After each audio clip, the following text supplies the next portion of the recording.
बेटा now we are moving towards one of the most important aspect of physics, that is modern physics. और modern physics में ये जो chapter है dual nature of matter and radiation या radiation and matter, ये इतना important chapter बोलूँगा, यानी कि देखो अभी जो आने वाले 3 चैप्टर हैं, न्यूक्लियाई इसके बाद और एटम, है ना, ये 3 चैप्टर आप लोगों का चाहे नीट पॉइंट ऑफ व्यू से हो चाहे जेई पॉइंट व्यू से हो, इनको सबसे पहले ख़त्म ही कर दिया करो। एक छोटे हैं, दूसरा वेटेज बहुत ज़्यादा रखते हैं, ठीक है। तो इन सारी चीज़ों को ध्यान में रखते हुए हम लोग देखेंगे कि आज ड्यूअल नेचर हमसे क्या कहना चाह रहा है, ठीक है। वेल किस किस की हम लोग बात कर रहे हैं, dual nature of matter and radiation. अब यहाँ पर ध्यान से देखेंगे, अब तक ज्योमेट्रिकल ऑप्टिक्स और वेव ऑप्टिक्स में हम लोगों ने ये चीज़ तो देख ही ली, मतलब तुम्हारे हिसाब से रे ऑप्टिक्स और वेव ऑप्टिक्स में हम लोगों ने ये तो देख ही लिया कि लाइट का पार्टिकल नेचर भी होता है, और पूरे वेव ऑप्टिक्स में हमने इसी चीज़ की बात करी थी कि लाइट का वेव नेचर भी होता है। यही कहानी बनी थी ना हमारे पास लाइट का। पर जब कहानी ऐसी आई कि लाइट का पार्टिकल नेचर भी है और वेव नेचर भी है, उस नेचर को हम लोगों ने क्या बोल दिया, ड्यूअल नेचर, यानी कि light can behave as both particle and light wave, sorry, light can behave both as particle and wave. अब कहानी जो थी आगे की वो सुनो, यहां तक बात ठीक थी, लेकिन आगे आया कि हमारे पास जो मैटर है ना, उसकी खुद की प्रॉपर्टी भी ड्यूअल है, यानी कि matter can behave both as light wave, both as wave and particle, यानी कि मैटर भी दोनों की तरह बिहेव कर सकता है। और वहीं से इसलिए हम लोगों ने लिख रखा है dual nature of radiation. Radiation basically यहाँ पे सारी वेव्स की बात कर रहा है, एंड मैटर, मैटर यहाँ पे किसकी बात कर रहा है, आपके पार्टिकल्स की। तो इन दोनों का ही ड्यूअल नेचर है भैया, इन दोनों का ही ड्यूअल नेचर, सिर्फ एक का नहीं। और यहीं पे मॉडर्न फिजिक्स और एटॉमिक फिजिक्स जो आपकी मैकेनिकल फिजिक्स और एटॉमिक फिजिक्स है वो कंबाइन है, इसलिए बहुत ही इंपॉर्टेंट है, बाहर के बच्चे शोर ना करें, ठीक है। ये सारी कहानी हमारे पास यहाँ पर आकर कंबाइन थी, और बिलीव मी वंडरफुल थ्योरी आज ही मैं कुछ एस्पेक्ट्स लेके आऊंगा आप लोगों के लिए, है ना। तो सबसे पहले स्टार्ट कर रहा था हम लोगों ने, तो यहाँ पर सबसे पहले समझते हैं कि होता क्या है और कैसे होता है, किसने क्या देखा। सबसे पहले हम लोग जानते हैं एक फ्री इलेक्ट्रॉन्स के बारे में। क्या चीज बेटा, फ्री इलेक्ट्रॉन्स क्या होते हैं। देखो आपके पास बेटा ये मेटल की एक सरफेस है, ये क्या है आपके पास एक मेटेलिक सरफेस है। इस मेटल की सरफेस पर आपके पास ऐसा तो है नहीं कि मेटल की सिर्फ सरफेस है, तो पूरा मेटल तो हमारे पास इस तरीके का पड़ा हुआ है, और यहाँ पर बहुत सारे हमारे पास सी ऑफ इलेक्ट्रॉन्स, कई सारे इलेक्ट्रॉन। लेकिन होता क्या है कि आप लोगों के पास इलेक्ट्रॉन के पास चार्ज कैसा होता है, नेगेटिव चार्ज पार्टिकल्स हैं इलेक्ट्रॉन।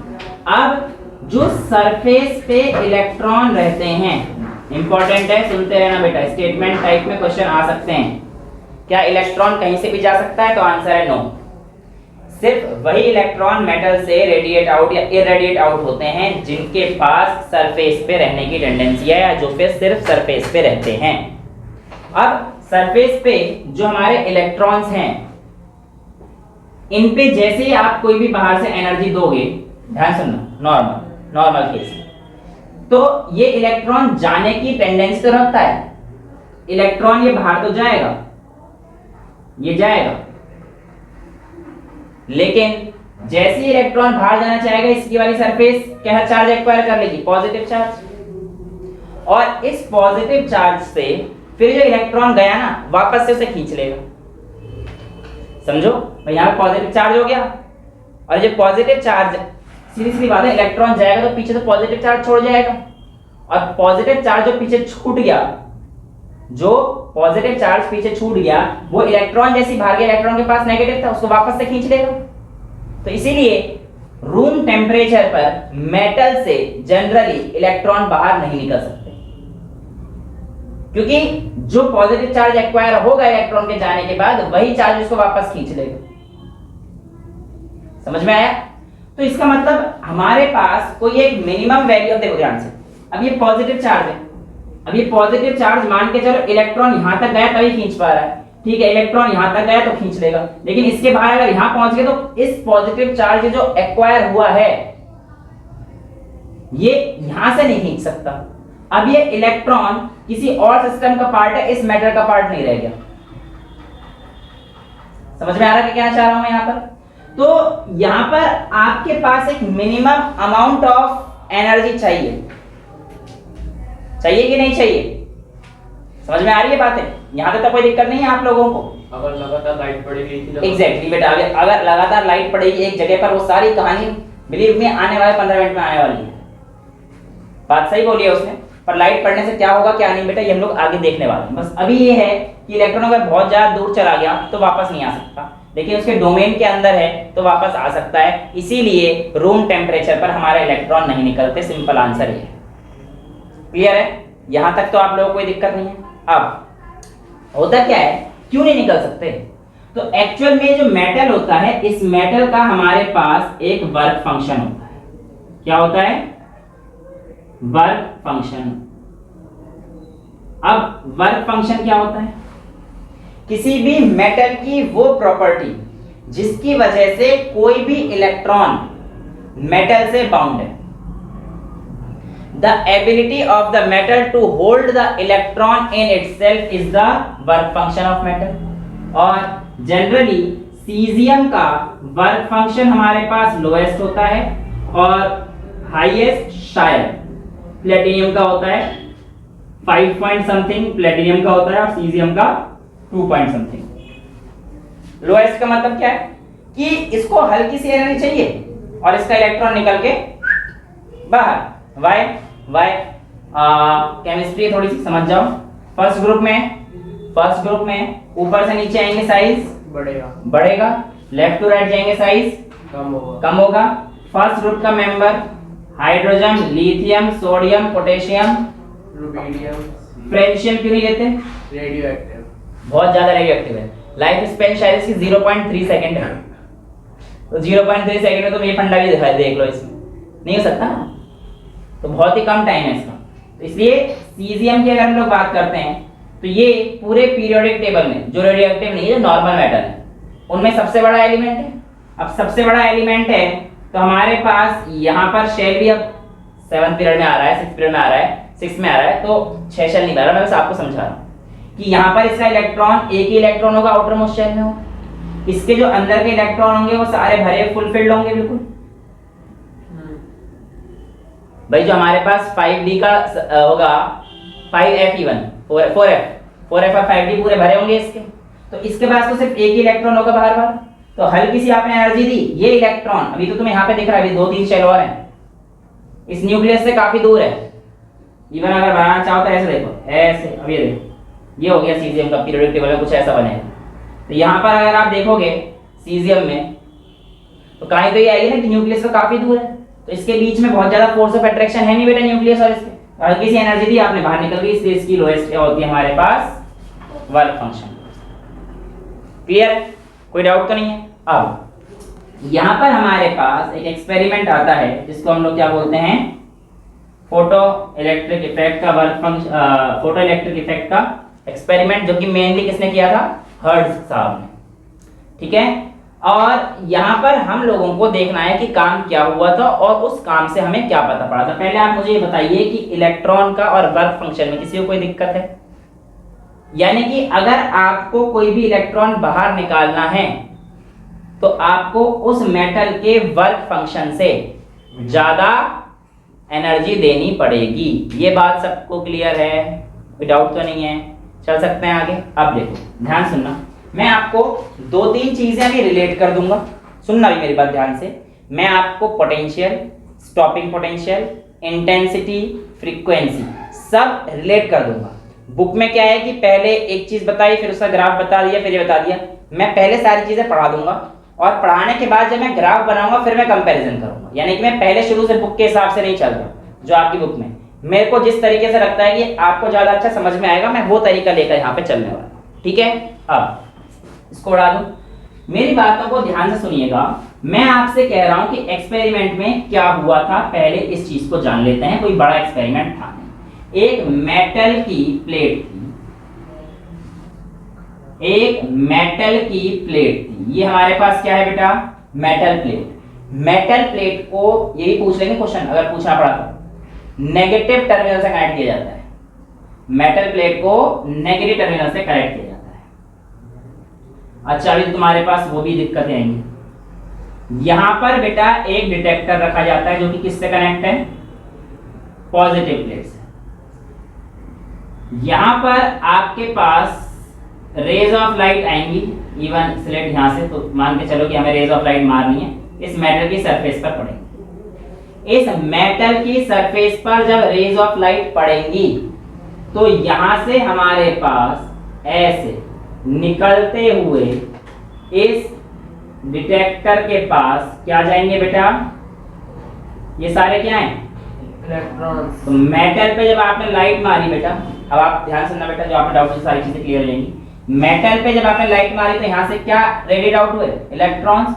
और ये सारे इलेक्ट्रॉन, ये नेगेटिव टर्मिनल है, तो इससे जो इलेक्ट्रॉन निकले इसको तो रिपेल करेगा और इसको क्या करेगा? अट्रैक्ट करेगा। तो ये इलेक्ट्रॉन का जो मूवमेंट है वो नेगेटिव से पॉजिटिव की तरफ हो जाएगा। ब्लर हो रहा है, देख तो लेती बेटी। ड्रिफ्ट वेलोसिटी हो जाएगा। क्या कैथोड रेस कहते हैं ना? Cathode anode. हाँ, ये कैथोड रे ट्यूब एक्सपेरिमेंट की तरह है। ठीक है, अभी सुनो ध्यान से। तो यहाँ पर ये कहानी है, वो डिटेक्टर ने डिटेक्ट कर लिया। वहां पर बेटा कैथोड एनोड में क्या होता है? कैथोड और एनोड ही फिक्स रखे जाते हैं। अभी तो हमें देखना ही है, काम तो वही चल रहा है वैसे, तो आपने है ना? अभी डिटेक्टर रखा है हम लोगों ने। हाँ ठीक है, ये कहानी समझ में आ गई आप लोगों की। अब होता क्या है कि यहाँ पे हाई पोटेंशियल डिफरेंस में रखता हूँ। ठीक है, अब सुनो मेरी बात। ये जो आप लोगों के पास, ध्यान सुनना इस चीज को, एक नया वर्क डन आपको आज मिलने वाला है, वो किस फॉर्म में होगा? ध्यान सुनिएगा। ये जो इलेक्ट्रॉन निकल रहे हैं, कब? जब इन पे V पोटेंशियल डिफरेंस लगाया जा रहा है। ये जो वर्क डन आ रहा है इसको हम लोग लिखते हैं in the form of electron volt. और एक इलेक्ट्रॉन वोल्ट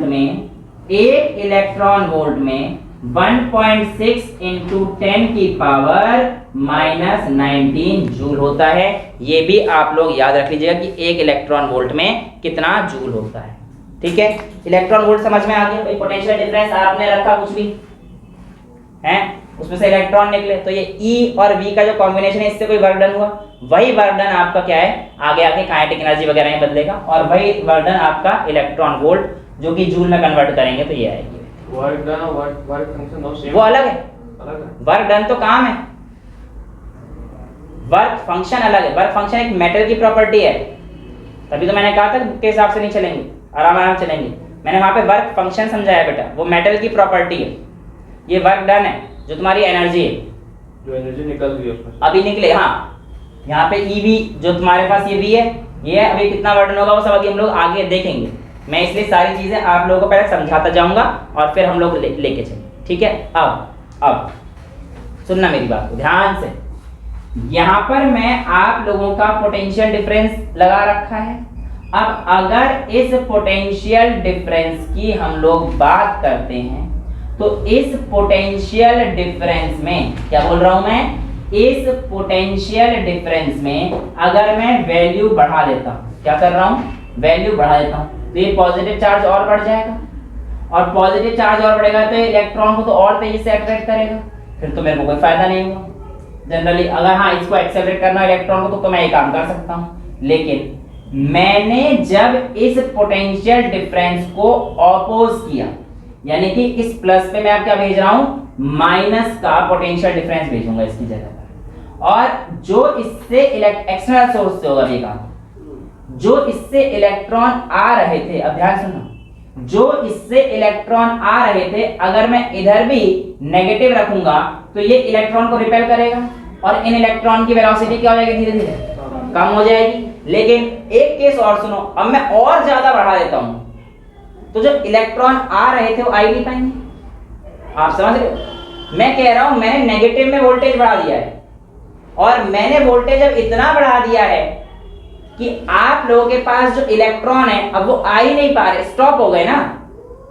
तो आपने कुछ एक ऐसा पोटेंशियल रखा कि जो इलेक्ट्रॉन जो कि हमारे पास इधर से इधर जा रहे थे वो इलेक्ट्रॉन ही रुक गए। इसी पोटेंशियल को हम लोग क्या बोलते हैं बेटा, स्टॉपिंग पोटेंशियल बोलते हैं। तो वो पोटेंशियल जहां पे इलेक्ट्रॉन डिटेक्टर की तरफ आना ही बंद कर दे, वो हमारे पास स्टॉपिंग पोटेंशियल। एक्सटर्नल सोर्स से लगा। हाँ ये एक्सटर्नल सोर्स, क्योंकि अगर मैं इसकी ये चेंज करूंगा तो ये प्लस हो जाएगा, फिर तो बात ही नहीं बनेगी। तो एक्स्ट्रा पोटेंशियल जिसकी वजह से हमारे पास इलेक्ट्रॉन मूव ही नहीं कर पा रहा बच्चे उसकी तरफ, डिटेक्टर की तरफ, वो हमारे पास क्या बनेगा, स्टॉपिंग पोटेंशियल। किसी भी बच्चे को कोई डाउट है इसमें, चल सकते हैं अब आगे। अब आते हैं बच्चे की बात पर, यहां तक तुम्हें दिक्कत नहीं है। अब हम लोग ध्यान से सुनना इस चीज को। मैं आप लोगों को पहली बात तो क्वांटा और फोटोन में अंतर बता, क्या होता है किसी को पता है? Packet of quanta is known as photon. Packet of quanta क्या है? ये तो रटी रटाई डेफिनेशन हो गई ना, ये पैकेट ऑफ क्वांटा, वो मुझे पता है क्योंकि जब मैं आपकी उम्र में था तो मैंने भी डेफिनेशन रट ली थी और समझा कुछ था नहीं, लेकिन बहुत ही बारीक सा डिफरेंस है, वो आज हम लोग देखेंगे। ठीक है, अब देखो कहानी क्या थी, कोई बड़ी चीज नहीं थी, कोई बड़ी चीज नहीं थी, सिंपल सी कहानी है। देखो ये मेटल की सरफेस है, ये मेटल की सरफेस है। अब जब हम लोगों को बोला गया कि लाइट एक वेव है, तो उसने कहा कि भाई इसका वेव यहाँ पे मारो और इलेक्ट्रॉन यहाँ से एमिट कर देना, लेकिन बोला कि नहीं, लाइट ड्यूअल नेचर है, it can behave both as wave and particle, और उसमें जो पार्टिकल है वो क्या है, क्वांटा। लाइट के पार्टिकल्स, अ पैकेट ऑफ, क्या है definition, quanta is called photon, a packet of quanta is called photon. ऑफ सुनो, ये क्वांटा है जो कि वेव की तरह है, समझ में आया, और ये पैकेट हो गई। तो ये जो आया ये हमारे पास क्या है, फोटोन आया। ये क्या आया, फोटोन। समझ में आ गया डिफरेंस, कोई दिक्कत? क्वांटा ये है, इसे तो बोला packet of quanta is called photon. समझ में आ गया डेफिनेशन, कोई दिक्कत तो नहीं आई? डाउट है आप कोई? आगे चल सकते हैं। फिर हमेशा पार्टिकल वाली होती है। हाँ पार्टिकल, बेटा लाइट का जो पार्टिकल नेचर था वो क्वांटम ने तो प्रूव किया था, इन्हीं केस तो प्रूव हो पाया था कि हाँ ये लाइट का पार्टिकल नेचर है। वेव तो हम लोगों ने पढ़ लिया, वो इंटरफेरेंस, डिफ्रैक्शन, पोलराइजेशन, वो सारा वेव्स का है, पार्टिकल नेचर यहां से आया। अब मेरी बातों को ध्यान सुनना, कुछ बातें ऐसी हैं जो अगर यहाँ पे मिस कर दी तो पूरा चैप्टर क्या, पूरा एटॉमिक फिजिक्स पे दिक्कत देगा, इसलिए बहुत ध्यान सुनना है। मैं अब इसको मैं सिर्फ एक रे ऑफ लाइट से रिप्रेजेंट करूंगा प्लीज, राइट। अब देखिए यहाँ पर मैं आप लोगों से कहता हूं कि मैंने एक लाइट की रे मारी, लाइट के पास ड्यूअल नेचर है, मैं बार बार नहीं बोलूंगा अब, ठीक है ना। यहां पर मेरे पास मेटल था, उस मेटल का वर्क फंक्शन लेट्स से, सुनना, लेट्स से 2 जूल था। क्या था? 2 जूल। मेटल का वर्क फंक्शन 2 जूल था, और आप लोगों ने फोटोन, सिंपल सी कहानी है, नॉर्मल मैथ से 10वीं क्लास की भी नहीं, 6ठी क्लास। 2 जूल क्या है? 2 जूल है वर्क फंक्शन किसका? मेटल का। यानी कि जैसे आपने 2 जूल दिया, इलेक्ट्रॉन बाहर जाएगा, कहानी खत्म। इतना समझ में आ रहा है? अब मैंने कहा आपने 10 जूल का फोटोन भेजा, तो कितने नंबर ऑफ इलेक्ट्रॉन बाहर जाएंगे हमारे पास? सिंपल सी कहानी के हिसाब से 5 इलेक्ट्रॉन। भाई 10 जूल का ये भेजा, यहाँ पे इसने इरेडिएट किया, तो 5 इलेक्ट्रॉन को बाहर निकालने की टेंडेंसी रखता है। सिंपल सी कहानी समझ में आ रही है? कोई डाउट है इसमें? भाई 10 जूल का मैंने फोटोन भेज दिया, मेटल का वर्क फंक्शन 2 जूल था, तो मेटल में से कितने इलेक्ट्रॉन बाहर निकलेंगे? 5। समझ में आ भी रही गणित? 10 है, 2 है यार 10/2 5 होता है, तुम पता है ना, आगे बढ़ो। मैं आगे बढ़ तो रहा हूँ, तुम हाँ ना तो बोलोगे। बोल तो दिया। हाँ तो सारे गलत, ये तो सुनना चाह रहा था। तभी तो मैं मुझे पता है हम गलत है, तभी मैं हाथ ही बोल रहा था। हाँ देखो, अभी इसने बोला हाँ हमें पता है, आगे बढ़ो। अब तो सुनो, आप 5 बार एक चीज बोलोगे फिर तो हाँ ही बोलूंगा ना। अब सुनो मैं क्यों बोल रहा हूँ। एक photon will, very important, 1 photon will emit only 1 electron, no matter howsoever, कितनी एनर्जी उसके बाद whatsoever energy it has, energy it has। कहने का क्या मतलब हुआ? कहने का ये मतलब हुआ कि जो नंबर ऑफ इलेक्ट्रॉन्स निकल रहे हैं क्या वो एनर्जी पे डिपेंड कर रहा है? नहीं। नंबर ऑफ फोटॉन्स का ध्यान से रख लेना, मैं बता रहा हूं कि तुम्हारे पास नंबर ऑफ इलेक्ट्रॉन्स जो निकल रहे हैं ये डिपेंड नहीं कर रहे हैं एनर्जी पर, बस इन्हें मिनिमम चाहिए। क्योंकि जब आपने एनर्जी बढ़ाई तो क्या नंबर ऑफ फोटॉन्स बढ़े? नहीं, नहीं, बिल्कुल भी नहीं। यहां पर आप लोगों ने इलेक्ट्रॉन डाला, सॉरी फोटॉन डाला, तो एक इलेक्ट्रॉन यहां से निकल के चला। सर फिर मतलब अंतर ही क्या हुआ? और अभी सुनना, मैंने आपको बताया था अभी कुछ देर पहले कि नॉर्मल रूम टेम्परेचर पे क्यों नहीं हो पाता, उसी को मैं रिलेट कर रहा हूं। मैंने क्या बोला है कि मैं सारी चीजें रिलेट करता हुआ लेके आऊंगा और फाइनली आपको 3 या 4 क्लास में ऐसे खत्म हो जाएगा कि आपको कोई डाउट नहीं बचेगा। ठीक है, जिन्होंने क्लास 11th का स्ट्रक्चर ऑफ एटम भी नहीं कर रखा होगा ना, उसके भी सारे क्वेश्चन अगर नीट के लगाने होंगे वो लगाना, वो भी इन 3 चैप्टर के बाद आप लगा सकते हैं। ठीक है, एक के बाद नहीं, 3 के बाद। अच्छा हाँ, वो नहीं कराऊंगा मैं NLM, वो नहीं करा सकता, फिर वो फिर पूरी केमिस्ट्री घुस जाएगी पूरा, है ना। तो जो फिजिक्स से तो ज्यादा मेन हो सकता है। अब सुनो, 10 जूल की ये कहानी हो गई सर। फिर अगर मैं 8 जूल का मारूंगा तो भी एक इलेक्ट्रॉन निकला, और क्या 6 जूल का मारूंगा तो भी एक इलेक्ट्रॉन निकला, 50 जूल का मारूंगा तो भी एक इलेक्ट्रॉन निकला। भाई आपके हिसाब से तो बात यही बन रही है। हाँ, आप लोगों के लिए भी सेम यही बात है। कितना भी एनर्जी दे दो इलेक्ट्रॉन तो एक ही निकलेगा। फिर सर हम मारे क्यों? मतलब 50 जूल मारनी क्यों, बेकार में क्यों एनर्जी वेस्ट कर रहे हैं हम? बेटा सुनो, आपकी एनर्जी वेस्ट नहीं गई। याद करो law of conservation of energy. Energy can neither be created nor be destroyed, it can only be transferred from one form to another। Photo electric लगाओगे? फोटो इलेक्ट्रिक लग रहा है। जो इलेक्ट्रॉन निकला यहाँ पर मिनिमम कुछ अमाउंट ऑफ एनर्जी तो वर्क फंक्शन में खत्म हो गई और बाकी बची हुई एनर्जी इसकी काइनेटिक एनर्जी में चली जाएगी। लेट्स से ये 20 जूल का था, कहीं कहोगे 10 वाले का कितना कम निकला, अब 20 जूल का। तो देखो अंतर दिख रहा है ना कि जो 10 जूल का इलेक्ट्रॉन है थोड़ा कम निकला है। अब 20 जूल का इलेक्ट्रॉन दोगे तो वो ज्यादा बाहर निकल गया, यानी कि जो एक्स्ट्रा अमाउंट ऑफ एनर्जी है वो किस में कन्वर्ट हो जाएगी? Kinetic energy. समझ में आ गई बात? तो इसका मतलब आप कितनी भी एनर्जी बढ़ा लो क्या नंबर ऑफ फोटॉन्स बढ़ेंगे? नहीं बढ़ना।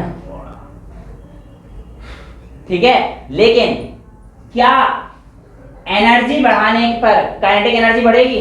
नाम में एनर्जी है, बढ़ेगी। समझ में आ गई कि एक्स्ट्रा अमाउंट ऑफ बर्डन वो सारी किसमें जाएगी? Kinetic energy. अब पहले मैं आपको बताया तो method to emit electron. Methods sir, हाँ जी बेटा, ये एक्सपेरिमेंट वैक्यूम में हुआ है ना? हाँ भैया बेटा, क्योंकि अगर यहाँ पे एयर अगर कोई मीडियम रहता है तो मीडियम भी आयनाइज होता है, आपके एक्सपेरिमेंट को बेकार कर सकता है।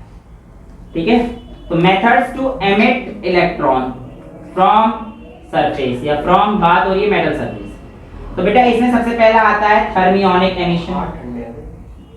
थर्मियोनिक एमिशन क्या होता है? थर्मियोनिक एमिशन में बेटा गर्मी कर दो। बेसिकली सिंपल सी बात है भाई, किसी भी चीज को आप इतना हीट कर दो कि उसमें से इलेक्ट्रॉन निकल जाए। हीट करने पर क्या होगा पता ही है आपको? क्या इलेक्ट्रॉन लोअर स्टेट से पहले हायर में जाएगा और हायर के बाद एक स्टेज ऐसी आएगी कि बहुत ज्यादा आपने हीट कर दिया तो हाँ हॉटनेस बढ़ जाएगी उसकी और वो बाहर निकल जाएगा। दूसरा आता है बेटा आपके पास फील्ड एमिशन। फील्ड एमिशन में क्या होता है? देखो दो तरीके की फील्ड है बेसिकली, तो इलेक्ट्रिक फील्ड और मैग्नेटिक फील्ड। हम लोग दोनों से ही कर सकते हैं, लेकिन आपकी बुक में जो दे रखी है हाई इलेक्ट्रिक फील्ड से दे रखी है और इसको हम लोग कोल्ड कैथोड एमिशन बोलते हैं, जो हम लोग कर भी रहे थे। यही तो कहानी है, ये कोल्ड कैथोड एमिशन ही है। इसको हम लोग क्या बोलते हैं बेटा? हम लोग सिंपल सा अपना फील्ड एमिशन बोलते हैं, जिसमें हम लोग हाई इलेक्ट्रिक फील्ड लगभग 1000 वोल्ट का होता है। ठीक है, लगभग, और इवन वेरी कर सकता है बेटा। बुक में लिखा हुआ है 10 की पावर 3 से 10 की पावर 8 तक। High high, very high. ये क्लियर हो गया बेटा? हॉट मत कर, हाई हाई। ठीक है, अब यहाँ पर हाई हाई नहीं, सिर्फ हाई। अच्छा सुनो, थर्मियोनिक समझ में आ गया, हीट से हो गया। सेकंड किससे आ गया बेटा हमारे पास? Field emission. किससे आया? इलेक्ट्रिक फील्ड से। मैग्नेटिक फील्ड से भी होती है बट अभी हमारे पास स्कोप से बाहर है, छोड़ दो, कैसे जरूरत नहीं, क्योंकि मैग्नेटिक और electric field can be interconvertible, कोई बड़ी चीज नहीं है, ठीक है। नेक्स्ट हमारे पास थर्ड की अगर हम लोग बात करते हैं, थर्ड आता है हमारे पास photo electric emission. Photo electric emission, वो जो मैं कर रहा था, कोशिश कर रहे थे। ठीक है, वो वाला एमिशन फोटो इलेक्ट्रिक एमिशन, यानी कि किसकी मदद से होता है, लाइट। बट लाइट की मिनिमम फ्रीक्वेंसी होनी चाहिए, अभी मैं बात करूंगा उसके बारे में थोड़ी सी देर आगे। और जो लास्ट है हमारे पास फोर्थ टॉपिक, वेवलेंथ कम होनी चाहिए ना, फ्रीक्वेंसी हाँ ज्यादा होनी चाहिए। कराऊंगा बेटा, सब कुछ कराऊंगा। नेक्स्ट है सेकेंडरी एमिशन, टेंशन ना ले बिल्कुल। सेकेंडरी एमिशन, सेकेंडरी एमिशन में क्या होता है, धक्का मारते हैं। धक्का मारते हैं, यानी कि हमारे पास एक सोर्स है, वो बहुत अध्ययन से इलेक्ट्रॉन, जैसे ही मैं इसको छूंगा ना तो समझना कि इलेक्ट्रॉन निकल गया, ठीक है। अब मेरा ये हाथ है, ये हाथ अभी रेस्ट पर है, ठीक है। यहां से एक सोर्स आया, तो ये जो कहानी हुई क्या, ये हाथ नहीं चला, ये हाथ नहीं चला था। यहां से कोई एक सोर्स आया, फास्ट मूविंग पार्टिकल ने किसी ऐसे पार्टिकल को स्ट्राइक किया कि सच दैट इसकी एनर्जी इसमें चली गई, और इसकी एनर्जी जो इसमें गई उसने फिर इलेक्ट्रॉन को स्ट्राइक करके बाहर निकाला। तो इस प्राइमरी सोर्स थोड़ी क्या था, सेकेंडरी सोर्स ने इलेक्ट्रॉन को बाहर में एजिट किया था। एक कोई फास्ट मूविंग पार्टिकल पीछे से अगर कोई आ रहा होगा और उसने आगे वाले पार्टिकल को हिट किया होगा सच दैट कि जो इसकी एनर्जी थी इसके अंदर ट्रांसफर कर गया होगा। अब तूने हॉट हॉट बोल दिया था, मेरे दिमाग में हीट चल रहा था। तो कहने का मतलब क्या है बेटा, कि जो ये एमिशन होगा इससे लगके इसमें जाएगा, ये हमारे पास कौन सा हो जाएगा, सेकेंडरी एमिशन हो जाएगा। समझ में आ गया। तो ये चार टाइप के एमिशन आप लोगों को पता होने चाहिए। अब एमिशन के बाद मैं आप लोगों को एक सीरीज, वैसे मैंने आपको कोऑर्डिनेशन केमिस्ट्री पढ़ाई थी, अच्छा नहीं वो तो स्पेक्ट्रोकेमिकल सीरीज, ये नहीं है। मैं आप लोगों को एक सीरीज दे रहा हूं जो मैं आप लोगों को इंक्रीजिंग ऑर्डर ऑफ वेवलेंथ या इंक्रीजिंग ऑर्डर ऑफ फ्रीक्वेंसी, एक ही बात है, तो मैं किस में लिखूं, फ्रीक्वेंसी या फिर वेवलेंथ, जल्दी बताओ। इंक्रीजिंग ऑर्डर ऑफ फ्रीक्वेंसी में सीरीज चाहिए या फिर वेवलेंथ में चाहिए, वेवलेंथ में रख दें, ठीक है। तो यहाँ पे लिखो फ्रीक्वेंसी में करो, रेडियो फ्रीक्वेंसी में करें, अरे बेटा वो स्केलर कर दूंगा, एक ही बात है, तुम लोग भी ना। रेडियो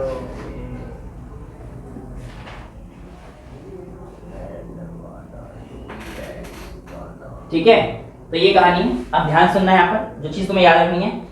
वैसे तो हम लोग अभी मैंने ईएम वेव का टॉपिक स्किप मार रखा है, मुझे याद है अच्छे से, 8वां चैप्टर है ना, 8वां चैप्टर। हालांकि वो कराना चाहिए था, इसको शुरू कराना, बट आपको समझ में आ जाएगा, उसमें दोबारा ही पढ़ेंगे, कोई दिक्कत नहीं है। वो क्योंकि एक ही क्लास का है बेटा, उस पर डिस्प्लेसमेंट करंट है, जो हाँ जो डिस्प्लेसमेंट करंट वाला टॉपिक है वो सब उसी में है। जो मेन आ रहा है उसमें एक तो आज यहीं पे क्लियर हो जाएगा, और एक बस वो डिस्प्लेसमेंट करंट और इन सब की चीजें कहाँ पे यूज होता है, बोर्ड्स में इतना ही आ रहा है इस बार, ठीक है। तो ये आ गया रेडियो वेव्स, ये आगे बेटा मेरे पास माइक्रोवेव, यहाँ पे शायद दिख नहीं रहा होगा पर कोई बात नहीं। फिर ये आगे बेटा इंफ्रारेड वेव, इंफ्रारेड वेव। फिर ये आ गया हमारे पास विजिबल, ये कौन सा आ गया, विजिबल, ठीक है। फिर आता है अल्ट्रावायलेट, अल्ट्रावायलेट। फिर आता है एक्स रेज, फिर आता है गामा रेज, और फिर आता है कॉस्मिक रेज। इसको मिटा रहा हूं मैं। अब मैंने जो ऑर्डर सेट किया है वो तुम लोगों के कहने पर इंक्रीजिंग फ्रीक्वेंसी में करा है। ये वाला जो हमारे पास इधर से इधर जा रहे हैं, लेफ्ट टू राइट, तो हमारे पास जो फ्रीक्वेंसी है वो बढ़ेगी, और इधर से इधर बात करेंगे तो हमारे पास बेटा वेवलेंथ बढ़ेगा। यानी कि सबसे ज्यादा वेवलेंथ किसकी है, रेडियो वेव। इसलिए जो सिग्नल जाते हैं तुम्हारे पास वो जाते हैं, वो रेडियो वेव क्यों बोलते हैं, कि उसके सिग्नल काफी दूर है। बैटरी लो, कोई बात नहीं, वीडियो तो बन 4%। ब्लैक हो गया। ओहो 5%। बंद तो रही है ना, बन रही है। कोई बात नहीं, वो तो कर लेंगे, दिख तो रही है ना। अरे थोड़ा टाइम में क्या, एक मिनट पॉज करना है इसे, कर दे। सो चार्जिंग फुल लग गया। अब आते हैं वापस ध्यान से, कहाँ पर थे, ये ठीक। तो फ्रीक्वेंसी कॉस्मिक की सबसे ज्यादा है और वेवलेंथ सबसे ज्यादा किसकी है बेटा, याद रखना, जिनकी फ्रीक्वेंसी ज्यादा होती है ऐसे पार्टिकल की एनर्जी भी ज्यादा होती है। और रेडियो में सिग्नल भेजने के लिए हम लोगों को हाई वेवलेंथ चाहिए होता है, क्योंकि दूर तक जाना होता है ना। दूर तक पहुंच जाएंगे, जिनकी फ्रीक्वेंसी ज्यादा है ना वो दूर तक नहीं जाएगी, वो तो तेजी से जाएगी पर फास्ट तक ही रुक जाएगी, ठीक है। अब इसमें आपको विजिबल की वेवलेंथ याद रखनी पड़ती है, वैसे जब मैं ईएम वेव्स कराऊंगा तो याद कराने की ट्रिक बता दूंगा, है ना। 4000 से 7000 400 से 700 वो नैनोमीटर है। 400 से 700 नैनोमीटर कर लो या 4000 से 7000 एंगस्ट्रॉम कर लो, बात एक ही है, ठीक है। 4000 टू 7000 एंगस्ट्रॉम या 400 से 700 नैनोमीटर, बात एक ही, ठीक है ना। अब ये कहानी तो हमारे पास हो गई इन सब की, है ना। अब मेरे पास यहाँ पर एक दो चीज जो आती हैं, वो ये सारी कहानी क्लियर है। अब सुनो, मैंने बोला उस बच्चे की बात को लेकर आते हैं कि जो इलेक्ट्रॉन है वो नंबर ऑफ इलेक्ट्रॉन इंटेंसिटी नहीं बोला।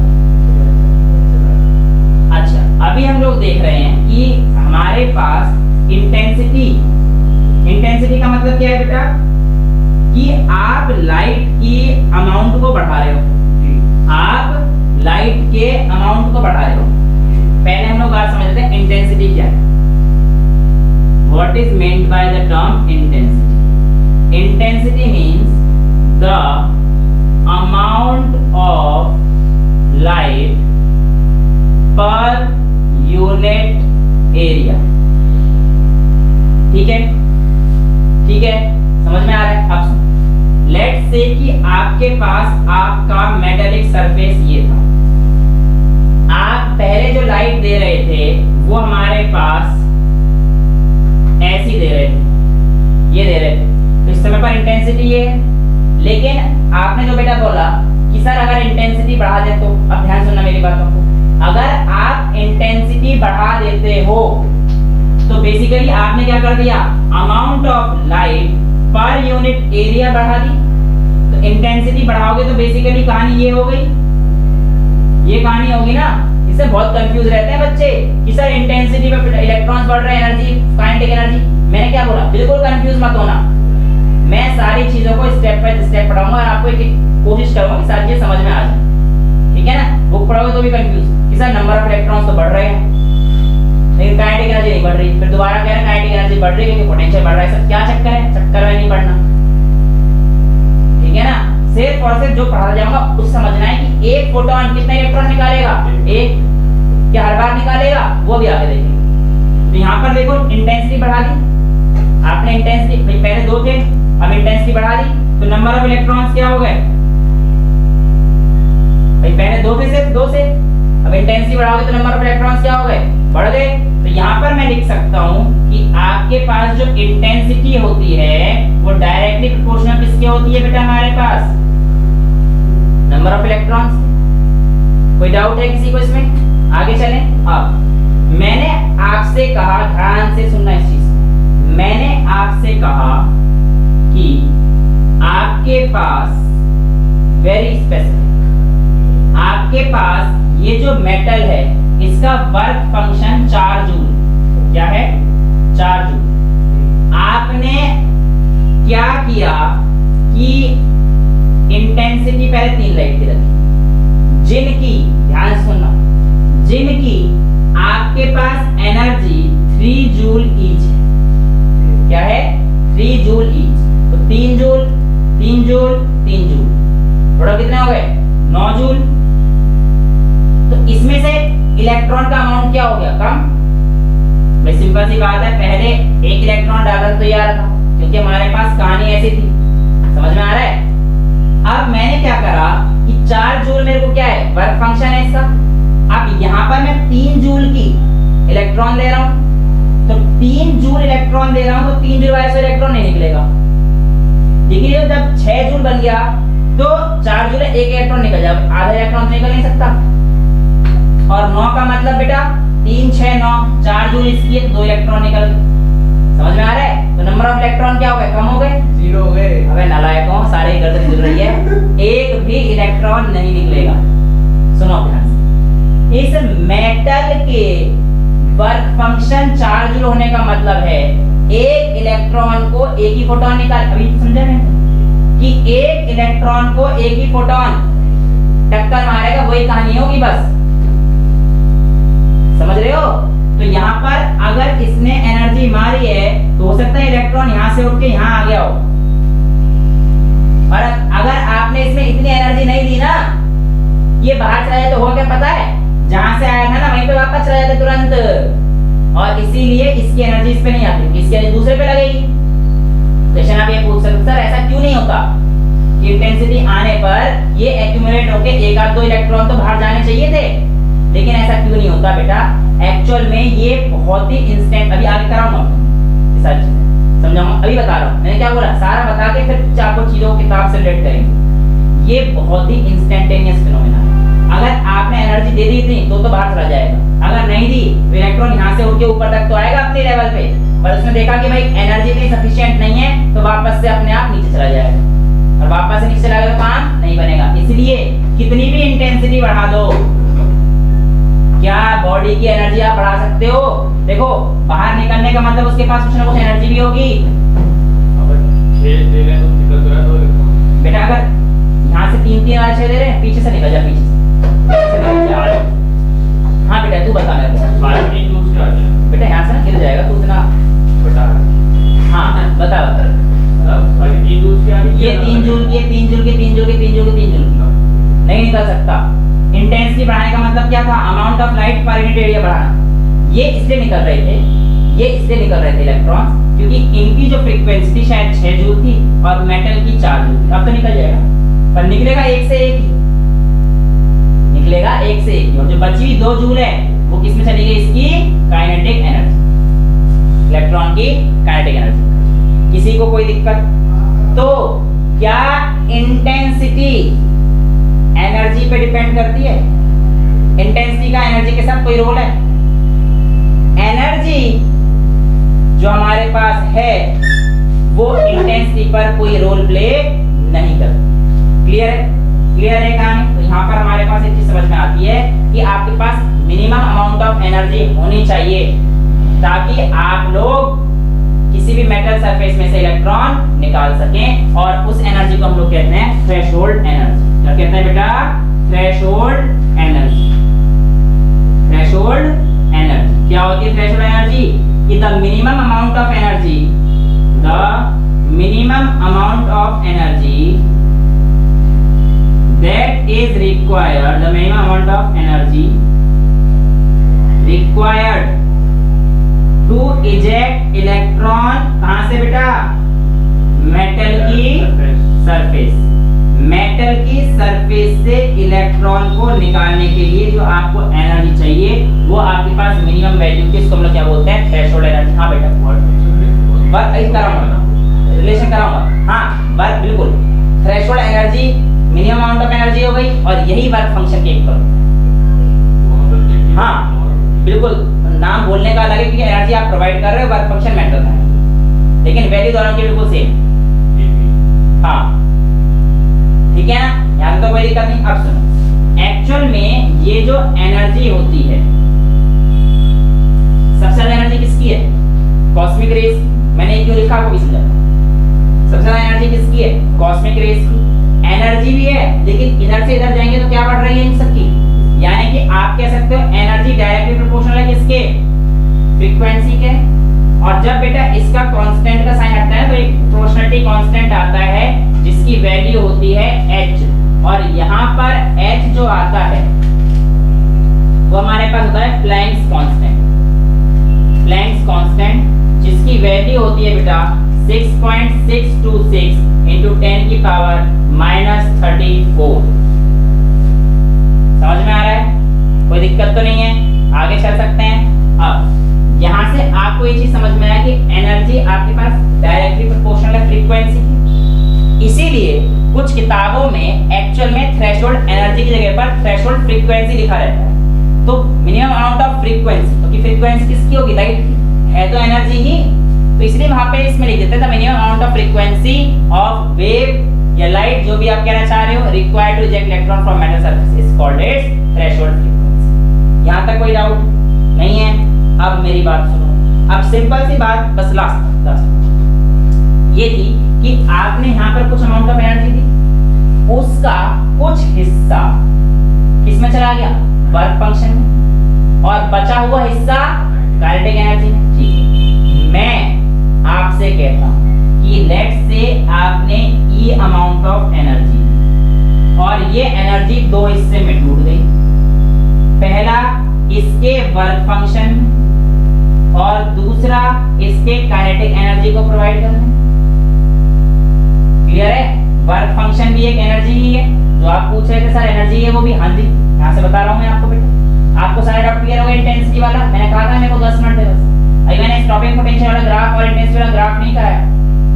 वैसे तो आपको समझ में आ गया डायरेक्ट प्रोपोर्शनल है, स्टॉपिंग पोटेंशियल का नहीं आया होगा। और हाँ, एक लिमिटिंग पोटेंशियल है जिसकी वजह से इलेक्ट्रॉन फ्लो नहीं हो रहा। अगर इलेक्ट्रॉन फ्लो नहीं हो रहा इस तरफ अपोजिट की तरफ, करंट रुक गया है, कुछ ऐसी कहानी होगी और वो आगे देखेंगे। अभी कंफ्यूज नहीं होना बिल्कुल भी। यहाँ तक बताओ कि डाउट है तो E = W plus kinetic energy समझ में आ रहा है। अब E को हम लोग किस फॉर्म में लिखते हैं? h new. तो बेटा ये आ जाएगा h न्यू = वर्क फंक्शन भी तो एक एनर्जी, लेकिन h तो कांस्टेंट है, उसकी जो एनर्जी है उसको लिखेंगे not, new not plus half mv²। n क्या है? Mass of electron. v क्या है? वो वेलोसिटी जिसकी वजह से गया हो। साफ साफ समझ में आ रहा है पूरी फंडे को? कोई दिक्कत तो नहीं आ रही इसमें? अब यहाँ पर आपके पास h new minus h new not = half mv²। h common ले लेंगे, new minus new not = 1/2 mv²। साफ समझ में आ गया कि एनर्जी जो दी है उसमें से अगर आप वर्क फंक्शन हटा दोगे तो रिमेनिंग पोर्शन ऑफ एनर्जी किसमें कन्वर्ट हो जाती है? आपकी काइनेटिक एनर्जी में। यही बात आपकी किसने कही थी? फोटो इलेक्ट्रिक इफेक्ट में कही गई थी। और इसी के साथ ही आपको जो फोटो इलेक्ट्रिक इफेक्ट है इसमें और कुछ तो है नहीं, और कुछ तो है नहीं। ये जो एमिटेड इलेक्ट्रॉन्स हैं जो इससे निकले उनको हम लोगों ने क्या बोल दिया? Photo electrons. लाइट से जो इलेक्ट्रॉन निकले उसमें से फोटो इलेक्ट्रॉन्स है ना। हाई वोल्टेज मैंने आपको बता दिया है, इंटेंसिटी और इसका ग्राफ भी अगर मैं आपको बता दूंगा। ये सारी चीजें हम लोग अभी कल देखेंगे है ना। काइनेटिक एनर्जी जैसे ये भी है = EV0, लेकिन ये सुन लो EV0 का हमारे पास इसकी आ जाएगी। अगर वर्क फंक्शन ऑफ मेटल का हमारे पास EV0 की तरफ से लिखूंगा तो V0 पर EV = EV, ठीक है। और इलेक्ट्रॉन वोल्ट को जूल में कन्वर्ट करने के लिए मैंने आपको रिलेशन दे दिया है 1.6 × 10⁻⁹ वो मैंने सारी चीजें दी, ठीक है। तो अभी मैंने आप लोगों को एक बेसिक इंट्रोडक्शन कराया चैप्टर का। कल का लेवल थोड़ा सा ऊपर होगा, लेकिन आज के लिए क्लास को यहीं पर रखते हैं। That's all for today. Thank you so much.